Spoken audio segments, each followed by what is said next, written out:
Hi there, you're welcome. This video is about how to use words correctly. अब इसके अंदर में exercise भी है और यहाँ पे कुछ लफ्ज़ हैं मिलते जुलते और कहाँ किसको इस्तेमाल करना चाहिए और उनका फ़र्क क्या है वो मैं आपको बताऊंगा, वर्ड मीनिंग बताऊंगा और इनके दरमियान जो डिफरेंस है वो एक्सप्लेन करूंगा।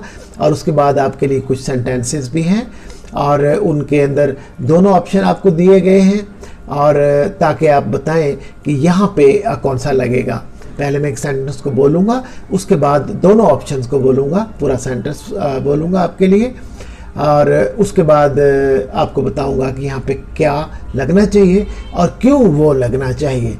ये जानना बहुत ज़रूरी होता है कि किसी लफ्ज़ को किसी जगह पे लगाना है तो क्यों लगाना है, क्या उसकी ख़ास बात है जो आपको पता होना चाहिए और तब आप यकीन से उसको राइट जो वर्ड है उसको चूज़ कर लेंगे। मसलन जैसे स्टील होता है और रॉब होता है। अब स्टील चोरी करने का अमल होता है, रॉब जो है लूटने का अमल होता है, छीनने का अमल होता है। अब आप देखें कि इनमें चोरी करने और लूटने या छीनने के जो दो एक्शन हैं इनमें बहुत बड़ा फ़र्क है, तो सेंटेंस में भी ये फ़र्क दिखना चाहिए। अब इसी तरह जैसे ये लैंड का है लफ्ज़ है, लैंड कहते हैं और बोरो कहते हैं, दोनों एक जैसे लफ्ज़ हैं मगर इनमें बहुत बड़ा फ़र्क है। मसलन क्या फ़र्क है? बोरो उधार लेने को कहते हैं, लैंड उधार देने को कहते हैं। जब कोई आदमी जो उधार दे रहा है उसकी तरफ से बात होगी और तो हम लैंड लगाएंगे, बोरो करने वाले की तरफ से बात होगी तो बोरो लगाएंगे। मसलन I borrowed 5 rupees from Ali yesterday. I borrowed 5 rupees yesterday from Ali. अब इसी सेंटेंस को अब देखें, अली की नज़र से देखें। Ali lent me 5 rupees yesterday. Ali lent me 5 rupees yesterday. He, अब ये स्टील देखें और रॉब देखें, स्टोलन। अब इन सेंटेंसेस की तरफ देखते हैं हम। She said, told her children a story. She said, told her children a story. अब इसमें आप देखें कि said लगेगा या told लगेगा। रूल क्या है? अब जहाँ पे ये tell के बाद रूल ये है कि ऑब्जेक्ट लगता है और अब इसमें हर जो है वो ऑब्जेक्ट है। जहाँ पे ऑब्जेक्ट होगा वहाँ said नहीं लगेगा और जहाँ पे टेल लगेगा वहाँ ऑब्जेक्ट मस्ट होगा। सेड के लिए ज़रूरी नहीं है कि बाद में ऑब्जेक्ट लगे और टोल्ड के लिए ज़रूरी है कि बाद में ऑब्जेक्ट लगे। इस तरह डायरेक्ट ऑब्जेक्ट सेड के फौरी बाद नहीं आता, जैसे हर इसमें एक ऑब्जेक्ट है तो यहाँ पे टोल्ड लगेगा। She told her children a story. Next को देखते हैं। She said told that she would not be home for dinner. She said told that she wouldn't be home for dinner. अब यहाँ पे क्या लगेगा? यहाँ पे ये जो ब्रैकेट में जो दो लफ्ज़ हैं said और told, उनके बाद कोई प्रोनाउन यानी ऑब्जेक्ट नहीं है, ही नहीं है, वो हिम नहीं है, हर नहीं है, them नहीं है, तो यहाँ said लगेगा। यहाँ पे एंड में that है, told के बाद that आया है और said के बाद that आया है, तो यहाँ पे टेल नहीं लगेगा, टोल्ड नहीं लगेगा, यहाँ पे सेड लगेगा। क्यों लगेगा? रूल ये है कि एंड में हिम नहीं है, हर नहीं है, देम नहीं है, किसी बंदे का नाम नहीं है और कोई ऑब्जेक्ट एंड में नहीं है, दैट है एंड में, तो सेड लगेगा। He always says, tells that he is a lucky man. He always says, tells that he is a lucky man. अब इसके अंदर भी आप देखें कि अगर टेल यहाँ पे दुरुस्त होता तो एंड में दैट की जगह कुछ और होता, दैट ना होता। दैट की जगह हर होता, मी होता, दैम होता, तो ये वो नहीं है यानी ऑब्जेक्ट एंड में नहीं है, तो हम सेज लगाएंगे। ही always says that he is a lucky man, ऐसा होगा। He never says tells the truth. अब इस सेंटेंस में देखिए आप क्या करेंगे। He never says tells the truth। अब इसमें आप देखें कि ये ऑब्जेक्ट यहाँ पे है, द ट्रूथ यहाँ पे ऑब्जेक्ट है डायरेक्टली, तो यहाँ पे ये नहीं हो सकता कि he never says the truth, ये होगा he never tells the truth, ये ऑब्जेक्ट है। He said that he had been robbed of his watch, he said that he had been robbed of his watch। अब यहाँ पे stolen लगेगा कि robbed लगेगा। अब आप देखें कि पहला जो सेंटेंस मैंने बोला उसकी ज़्यादा सेंस बनती है, रॉब ऑफ लगता है इसमें। अब देखिए एंड में रॉब ऑफ जो है हमेशा रॉब के साथ ऑफ लगाता है, लगता है, स्टोलन के बाद ऑफ नहीं लगता है। तो यहाँ पे रॉब लगेगा कि उसे महरूम कर दिया गया, किससे? उसकी घड़ी से महरूम कर दिया गया कि उसकी घड़ी लूट ली गई। That he had been stolen off his watch, he has been robbed of his watch, कि उसको उसकी घड़ी लूट ली गई, मतलब उसको डाकू ने लूटा तो उसको घड़ी से महरूम कर दिया।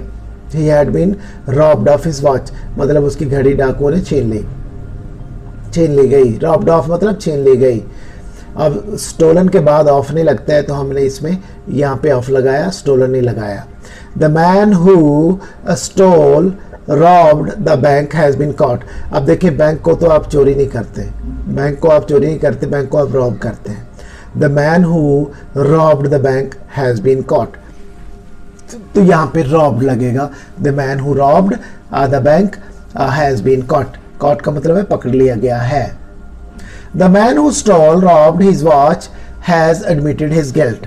अब देखें गिल्ट जो है, रॉब में तो गिल्ट नहीं होता।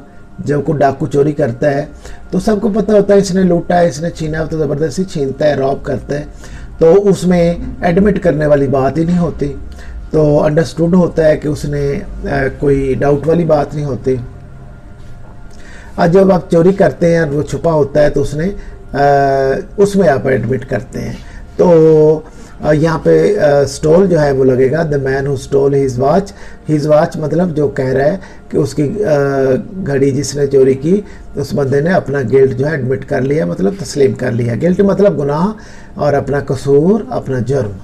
गिल्ट जो है एहसास जुर्म को भी कहते हैं गिल्ट, मगर यहाँ पे क्राइम की सेंस में आया कि उसने अपना गुनाह कबूल कर लिया है, अपना जुर्म कबूल कर लिया है। May I lend borrow your atlas for a while. अब अटलस कहते हैं उसको, जो बड़ा मैप होता है उसको अटलस कहते हैं, जो पेपर पे मैप होता है उसको कहते हैं अटलस। अच्छा, मे I lend borrow your atlas. अब आप देखें कि जो लेने वाला है उसके लिए तो बोरो लगेगा, देने वाले के लिए लैंड लगता है। जो को उधार चीज़ लेता है उसके लिए बोरो, और जो देता है उधार वो उसके लिए लैंड लगता है। अब यहाँ पे लेने का काम हो रहा है या देने का हो रहा है? May I borrow your atlas for a while. वो कहता है क्या मैं आपका एटलस जो है थोड़ी देर के लिए, फॉर ए वाइल कहते हैं थोड़ी देर के लिए, उधार ले सकता हूँ? तो वो लेने की बात कर रहा है, देने की बात नहीं कर रहा। तो यहाँ पे क्या लगेगा? बोरो, यानी लेने वाला बोल रहा है, इजाज़त मांग रहा है।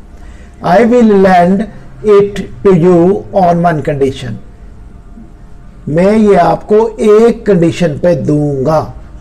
अब यहाँ पे बोरो तो होता है लेना, देने का मतलब बोरो नहीं होता है, उधार देना होता है लैंड, जैसे मैंने कहा। तो यहाँ पे देने वाला बोल रहा है I will lend borrow it to you on one condition. वो कहता है एक शर्त पे दूंगा, तो यहाँ पे बोरो नहीं लगेगा, लैंड लगेगा। अब नेक्स्ट को देखते हैं। He lent borrowed 2000 rupees from me yesterday. अब ही उस बंदे की बात हो रही है जिसने पैसे लिए। ही बोरोड 2000 रुपीज फ्रॉम मी, जो जिसने पैसे दिए वो कह रहा है कि मुझसे इसने 2000 लिए थे यस्टरडे। तो यहाँ पे बोरो लगेगा कि उसने बोरो किए, और जो इसमें यस्टरडे से पहले मी लगा हुआ है यानी ऑब्जेक्ट है, उसने लेंट किए, उसने दिए थे, उधार दिए थे। लेंड की सेकंड फॉर्म क्या है? Lent. Has he return the money you lent borrowed him. अब यहां पे क्या लगेगा? लेंट लगेगा या बोरो लगेगा? अब आप देखें रूल क्या है, has he return the money you. You कौन है? एक तो यहां दो लोग हैं, एक तो यू है और एक ही है। हैज ही रिटर्न, क्या उसने वापस कर दी है? वापस कौन करता है? जिसने उधार लिया हो। यू तो करेगा किसको? जिससे लिया था, तो यू लेंट लगेगा कि आपने जो यू लेंट मतलब जो आपने दिया था उसको, जो रकम दी थी क्या उसने वापस कर दी है? तो यू जो है कौन है? आपको देखना पड़ेगा कि यू का रोल क्या था। यू बोरो करने वाला है कि लेंट करने वाला है? यू ने लेंट किया था तो यहाँ पे लेंट लगेगा। आई होप ये वीडियो आपको अच्छी लगी होगी। इसी तरह की और वीडियोस अगर आप देखना चाहते हैं, अगर आपको ये वीडियो अच्छी लगी है तो आप मेरे चैनल को सब्सक्राइब कर दें, लाइक कर दें और बेल आइकन को भी दबा दें ताकि नेक्स्ट वीडियोस का नोटिफिकेशन फौरी तौर पे आपको मिल सके। अपना ख्याल रखिएगा।